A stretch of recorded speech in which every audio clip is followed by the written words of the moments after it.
Previously on Smart Mobility Today, we reviewed news about EVs, recycled batteries, space junk, delivery drones, and green hydrogen. This week's show looks at more news about EVs, turmoil in the auto industry, the future of gas stations, air mobility, space exploration, and solar power. Plus, Nathan Keelan speaks with Hitachi Astemo's Lee Aho about electric and autonomous vehicles. What's new and what's ahead? You've got something to say, and we can help you say it. Detroit Media Productions is here for your audio, photography, and video needs. DetroitMediaProductions.com. Hi, this is Cindy Polakowski. Thousands of UAW members are striking at 3 Midwest plants as Detroit's car makers and the unions say they are not close to an agreement in their contract negotiations. The workers are demanding higher wages, job security, and clarity on how employers will deal with new technologies, especially sensitive as the industry shifts away from internal combustion engines. Car makers want to keep costs in check as they invest in new and expensive technologies, while the union says it wants to see a 4-year 40% hike in wages, and the Biden administration weighs the economic and political fallout that will certainly come no matter how this gets resolved. Meanwhile, in the European Union, more than 1/5 of the new car registrations are for fully electric vehicles. This is the first time that the battery electric vehicle share has exceeded 20% and is almost doubled the 11.6% share from just 1 year ago. BEV registrations across the EU have more than doubled to 165,165 units, with all countries except for Malta recording double or triple-digit percentage increases. In Belgium, the increase was 224.5%. And in Germany, Europe's biggest car market, sales of fully electric vehicles increased by 171%. In total, almost 1 million new battery EVs have been registered since the start of this year. In addition to those 1 million new purchases, 24% of European sales were of hybrid electric vehicles.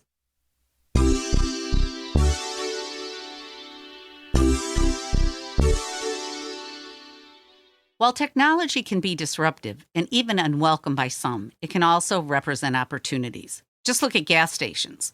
This week, Blink Charging announced that it will provide EV charging equipment to Royal Farms, a Baltimore area fried chicken and gas station chain of 300 locations. The company, whose first gas station opened in 1959, will soon offer charging to EV drivers.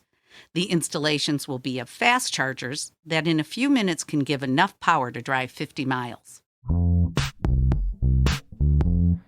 Looking for better ways to manage your IT, phone systems, or remote workforce? Improve your organization using technology that works for you. psntechnology.com.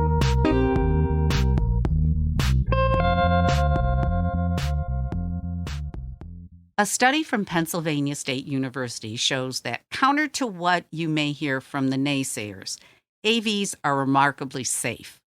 The report says that AVs have fewer crashes than conventional vehicles, and that when they do crash, the incidents tend to be less severe. The numbers are these.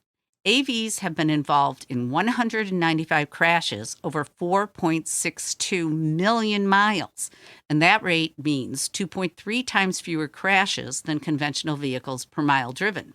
Plus, while 88% of AV crashes result only in property damage, 30% of crashes of human-driven cars cause injuries, and in that, 0.7% of those incidents, death.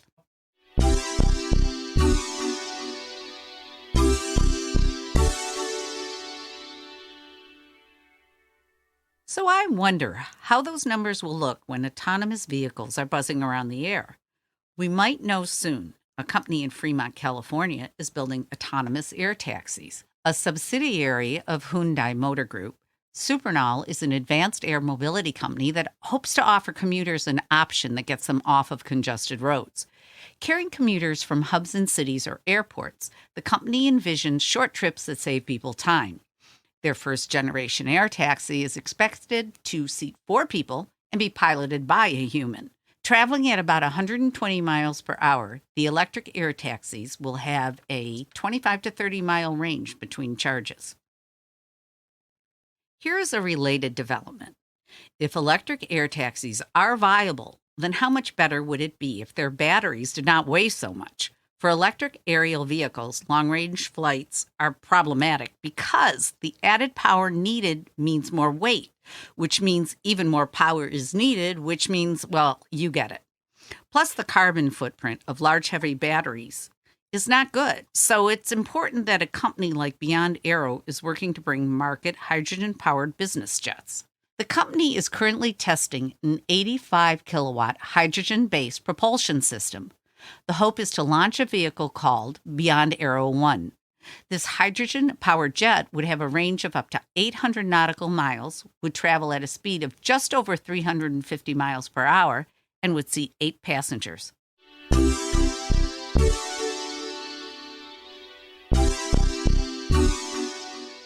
Traditionally, scientists gather meteorites by walking for hours while combing the ground. But they do it because the meteorites offer valuable information about our early solar system. Using drones and some machine learning, the task promises to get easier. While a team of 6 can search about 200,000 square meters per day, the process is slow and inexact. By using a learning algorithm trained to recognize meteorites, scientists can manually check tagged photos for verification, discarding mislabeled items such as scat, trash, or a sleeping kangaroo. A living person checks the site for genuine meteorites. Using drones, 300 days of effort by teams of humans can be accomplished in about a week and a half. The Smart Mobility Today crew was introduced to Lee Aho from Hitachi Astemo earlier this year at the Global Automobility Powering Electric Vehicles event in Southfield, Michigan. Nathan Keelan recently caught up with Lee. Here's their conversation.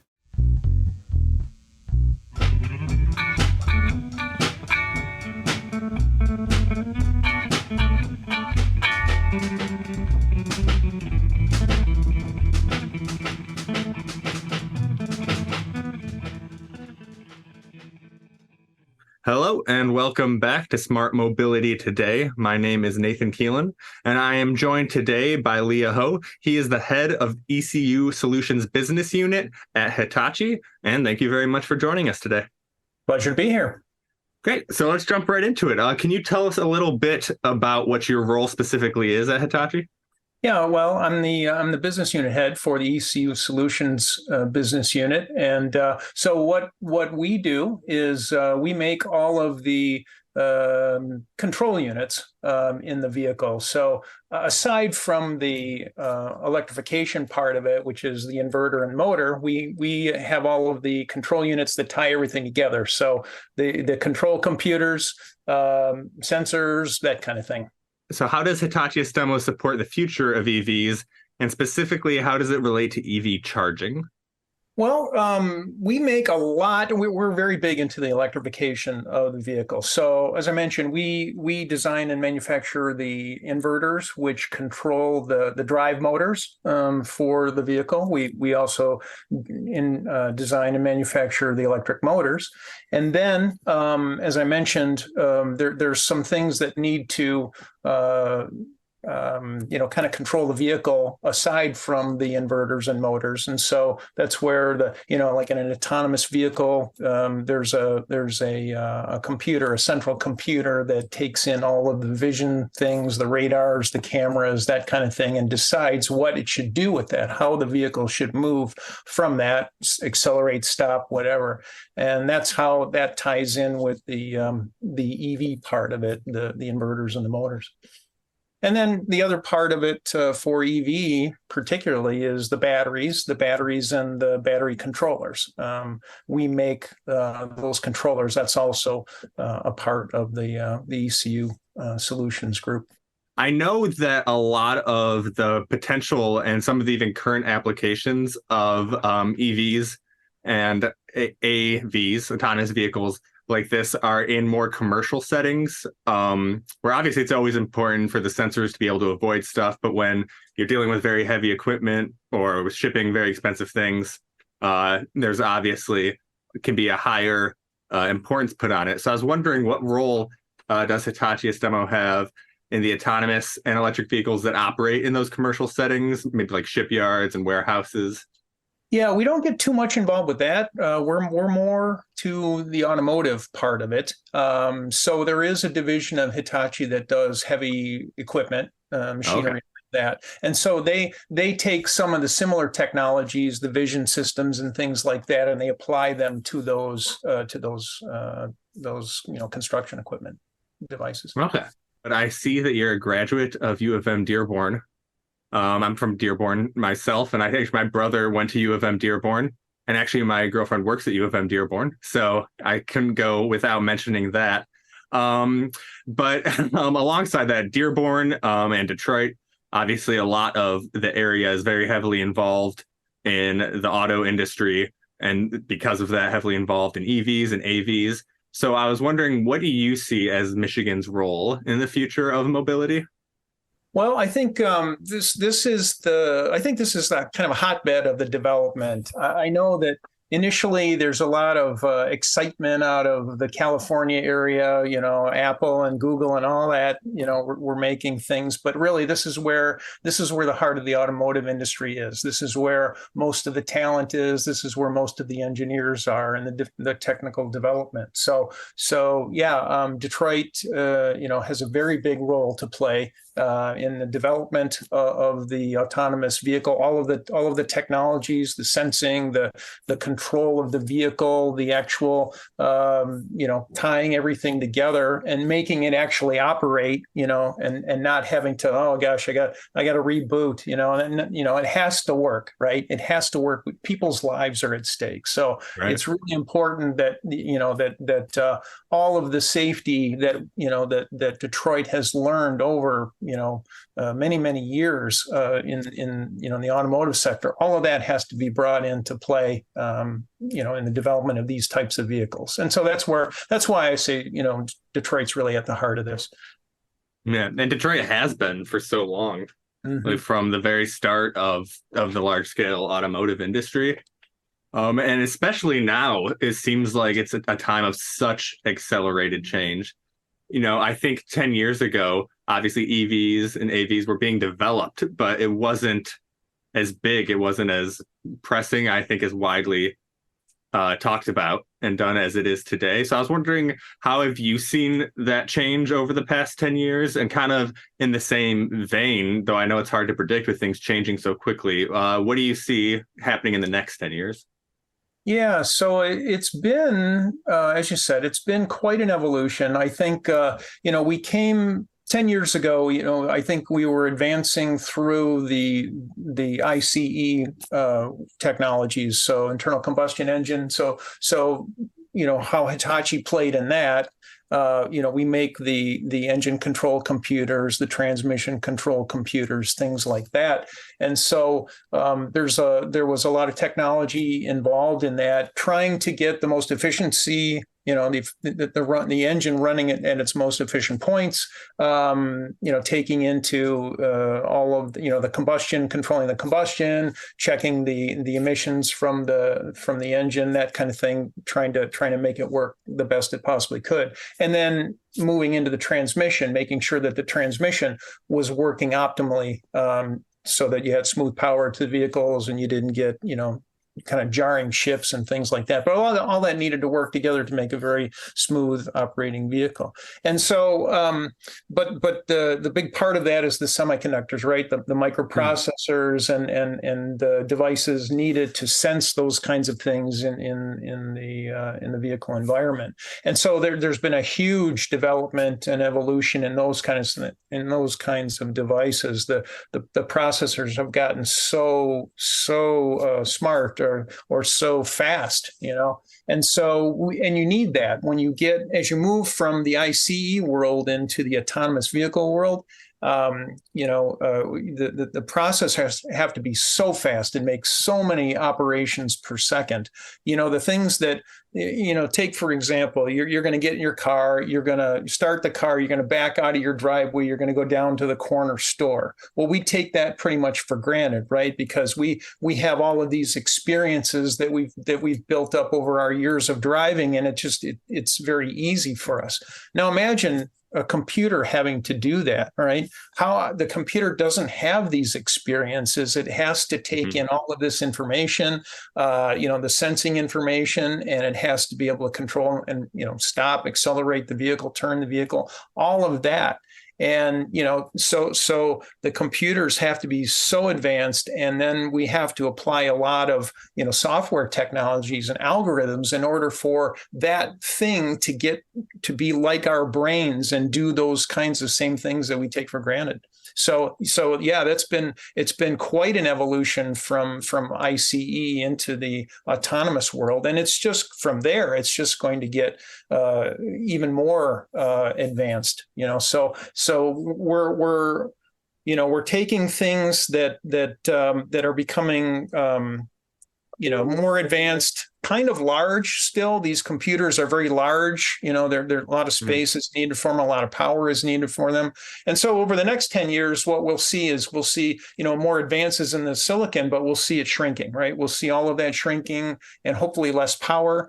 And the cost also is going to be coming down. So the autonomous vehicles now, they look kind of expensive. I don't know that we've got a lot of adoption for that because they are so expensive. But over the next 10 years, you're going to see all of that. Advances in the technology, shrinking of the size, and then shrinking of the cost. So it becomes more accessible to everybody. Lighter, smaller, less expensive, more reliable. Can't really find a fault in any of that. That sounds great. Yeah, you make me think too, when you're talking about kind of just the amount of decisions a driver has to make at any given moment, or doing something like a simple turn. Because I also think there are those moments, I think, as you get used to all those decisions and it becomes such a learned behavior, where people, might be driving down the highway and suddenly realize, I haven't really thought about, what I'm doing for the past 10 minutes. It's all become so automatic, which in a way you can see it as impressive, but it's all, it's not ideal to realize, maybe I haven't been paying as much attention as I think I should. So that's, the computers, and they're not going to get distracted or forget what they're doing or start daydreaming about something else. So I think that's another perk that you made me think of. Yeah, no, the computers are always on, right? They're always doing something. The point is that, what we have as humans to our advantage is we have, like I said, we have our experiences, our memories, but we also have muscle reflexes and muscle memory. So when we experience something on the road, whether we have to turn or brake or something like that, it's almost instantaneous for us, right? We've been through it before and we just do it. Well, that now a computer has to, in order to be able to do that, there has to be some special software in there. If you've heard of the term deep neural networks, and so this is how we train these computers with these deep neural networks to get these same experiences that we have driving. So we have things that allow the computers to recognize things in front of us, whether it's a car or a bicycle or a person or a cat. All of those neural networks are being made to train these systems in order to be able to recognize these things. And then what does the computer do with that information after that? You got to recognize it, then you got to control the vehicle. And so all of these things have to be programmed in. Yeah, sounds like a lot of work. Yeah, it is. It is pretty fascinating. There's a lot of development. A lot of the OEMs and a lot of the tier one suppliers to the OEMs. They're putting a lot of money in the development of the autonomous vehicles. Just for this reason, there's a lot that has to go into it. Yeah, cool. Well, I think we're all pretty excited to see where it's going to be in the next 10 years. Yeah, I can't say I'm dreading the idea of riding in my car, reading a book or watching a movie instead of driving. Doesn't sound like the worst prospect. No, I mean, think about it. There are some advantages, for the people that have grown up, love of cars, driving cars, just that feeling of freedom, driving the car and, driving down nice windy road, and in the country, something like that, it's very pleasurable. But there's several advantages to autonomous cars. For example, if you want, you want to go to a nightclub, you want to go to a party, you want to go to a sporting event or something like that, and you don't want to have to worry about driving home from those kinds of things. Well, you have your autonomous vehicle take you to the event, and then when you're done, you get back in the autonomous vehicle and it takes you home. It's it's kind of like a taxi. Or think about as your parents and grandparents, as they're aging and they're becoming less able to or less confident in their skills on the road. Well, here's a perfect application of that as well. They get in there, they want to go to the grocery store, they want to go somewhere else, they get in their autonomous vehicle, they tell them to take them wherever they want to go, they go do what they want, and they come back. It's all very it's all very safe. And so there's an extension of a level of independence for them to be able to do that.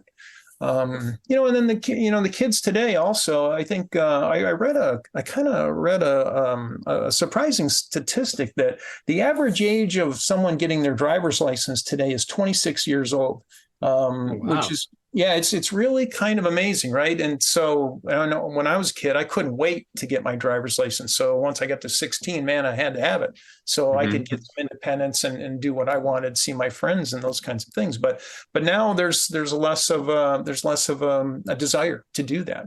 And so, if you're between, if you're below 26, you don't have your driver's license yet, how are you going to get from A to B? You can't always have your parents take you, so there is Uber, there is all that other stuff. But what if you had an autonomous vehicle to take you around to these different places? That would be nice too. Yeah.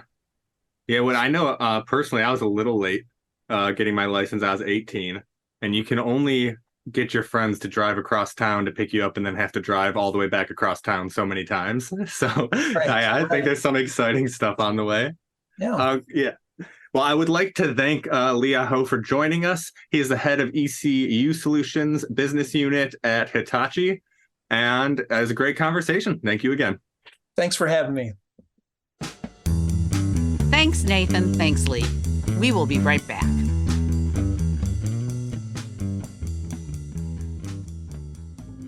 We will be right back. All right. Hitachi Astemo. Ready. Yes. More water. I can give it a go. Presenting. I did. Okay, I so put the door. a P. That's why it makes no sense. Okay. With the largest gig network in the country, Comcast Business has the technology solutions to future-proof your network. The Toyota Research Institute is using generative AI to teach robots how to make breakfast. The interesting thing is that the robots did not require hours and hours of coding to be taught the required skills.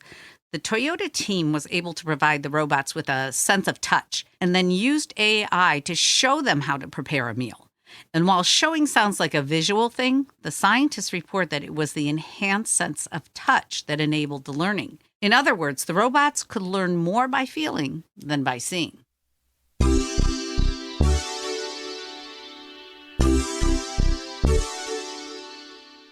Most micro robots are limited in what they can carry due to their size and are powered by electricity, which means they may be tethered. At Cornell, researchers have combined soft micro actuators with high energy density chemical fuel to create a four-legged robot that is powered by combustion and is stronger than electricity-powered robots of the same size. Being powered by combustion makes them 50 times as powerful as electric-powered microbots, allowing them to navigate difficult terrain, obstacles, and move very, very quickly.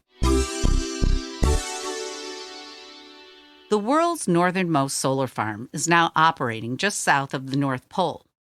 The installation is in Norway, and it comprises a solar farm and battery storage facility in the Svalbard archipelago at Isfjord Radio on the island of Spitsbergen, the largest and only permanently populated island in the archipelago. Although it is cold, the area hosts continuous sunshine in the summer months. Built in 1933, the Isfjord radio station was once the only means of communication between the archipelago and the Norwegian mainland. The new facility will reduce emissions by 70%. In the recent past, close to 200,000 liters of diesel fuel were used at this fjord radio annually. Although winter will still require the use of diesel or coal, the savings will be significant.